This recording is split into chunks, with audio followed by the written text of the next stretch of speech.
ओम शांति।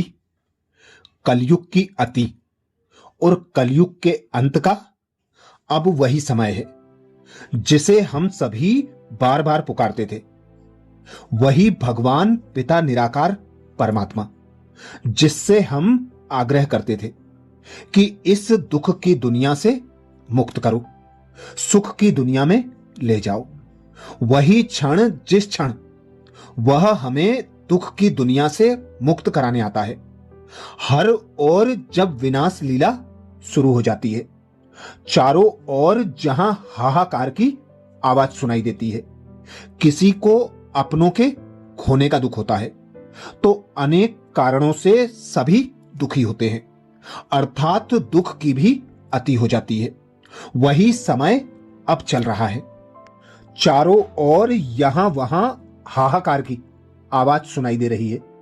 कोई अपनों को खोने के दुख से पीड़ित होकर आंसू बहा रहा है तो कोई संबंधों के बिखराव और सहयोग की भावनाओं की पूर्ति न होने पर बिलख रहा है, तो कहीं कोई बिजनेस में घाटा पड़ने का रोना रो रहा है। किसी को मनपसंद नौकरी ना मिलने पर अपना जीवन ही समाप्त कर दे रहा है, तो कोई अपनों को मार रहा है, कोई असहाय बीमारियों से पीड़ित होकर दिन काट रहा है। संबंधों में टकराव तो जैसे चरम सीमा पर है। प्रकृति भी अपना विकराल रूप दिखाकर ऐसे प्रतीत होती है जैसे संपूर्ण मानवता का विनाश कर देगी। हर ओर युद्ध की आवाजें भी बढ़ती जा रही हैं। कब एक चिंगारी लगे और सारा विश्व समाप्त हो जाए। ऐसा समय जब कोई धन कमाने के लिए परेशान है तो कोई अपनी जमा पूंजी को सुरक्षित रखने के भय में जी रहा है, कहीं सरकार उनके पैसे न छीन ले उस डर में दिन काट रहा है। ये सब हमारे चारों ओर नजारे दिखाई देते हैं। रोज अखबार की फ्रंट लाइन होती है, कहीं विनाश ज्वाला हो गई, कहीं भूकंप आया, कहीं ज्वालामुखी, कहीं बादल फट गए। परंतु ऐसे विनाशकारी विकराल समय में खुशियों के झूले में वो झूल रहे हैं जिसने परम सत्य को जान लिया, मान लिया और उनसे सर्वस्व पाया। जैसे कहावत है, विष्णु शेष सैया पर बड़े आराम से लेटे हुए हैं। ये उनके नसीब में है जिन्होंने अपना सब कुछ परम पिता परमात्मा के कार्य में इंश्योर कर दिया। वो कितना खुशनसीब है जिन्हों के जीवन की बागडोर स्वयं परमात्मा के हाथ में है। भला उनका जीवन कैसा होगा, ये आज के संदर्भ में साधारण मनुष्य सोच भी नहीं सकता। जैसा कि हम शास्त्रों में भी पढ़ते आए हैं, कलयुग का अंत समय जब विनाश लीला होगी तो एक परमात्मा की याद ही हमें पार लगाएगी।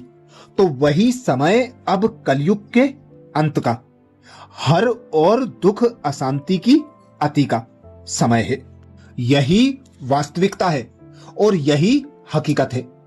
जिन्होंने इस काल चक्र के समय को जाना और समय से पहले उस परमात्मा को पहचान कर अपनी जीवन नैया उसके हवाले कर दी, वो सचमुच कितना भाग्यवान है। कहते हैं जो समय की कद्र करता है, समय उसकी कद्र करता है।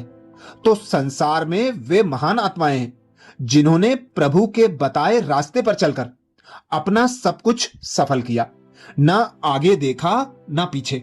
बस उस परम प्रिय ने जो कहा वो करते चले गए।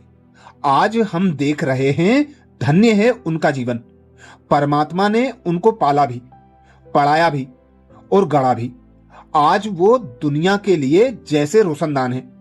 आज उनकी एक झलक पाने के लिए लोग लालायित हैं, हो भी क्यों ना, क्योंकि स्वयं परमात्मा ने उन्हें बड़ी फुर्सत से और दिल से तराशा है।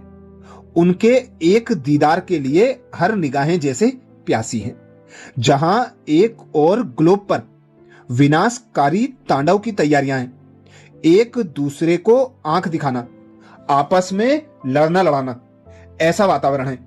वहीं दूसरी ओर प्रभु प्यार में मस्त दीवाने उनके प्रेम के झूले में झूल रहे हैं, ना उन्हें कोई फिक्र है, ना कोई चिंता। चिंता और फिक्र तो उन्होंने पहले से ही प्रभु के हवाले कर दी। बस वे तो जीवन का आनंद ले रहे हैं। कहते हैं वे कार्य भी करते हैं तो जैसे कि निमित्त मात्र करते हैं। करन करावनहार परमात्मा है, जो उसे कराना है वो इनसे साकार में करा लेता है। अब आप सोच रहे होंगे कि यह कैसे संभव है। हां, यह संभव है। तो हम भी यदि ऐसा बनना चाहते हैं, ऐसा जीवन जीना चाहते हैं, तो यह संभव है। बस कुछ नहीं, आप अपने आप को जान जाओ। आपको भी उन्होंने ही इसी धरा पर भेजा है। आपके पास भी वो सारी चीजें मौजूद हैं जो उन भाग्यशाली आत्माओं के पास है। अब करना क्या है? अपनी शक्तियों को पहचानना है और दुनिया के आचरण से थोड़ा हटकर अपने को देखना है कि मैं कौन हूं, किसका हूं, मेरा उसके साथ क्या संबंध है, मेरे पास क्या है, मैं क्या कर सकता हूं। बस इसी संकल्प को शांति से बैठकर चिंतन करें और चित्त पर लाएं। आप जो हो, जैसे हो, परमात्मा आपको स्वीकार कर लेगा। ना सिर्फ स्वीकार करेगा, किंतु कैसे रहना है, कैसे चलना है, वो भी राह दिखाएगा। हमारे सुख और शांति के दिन कैसे आए, उसका सही ज्ञान व समझ भी देगा।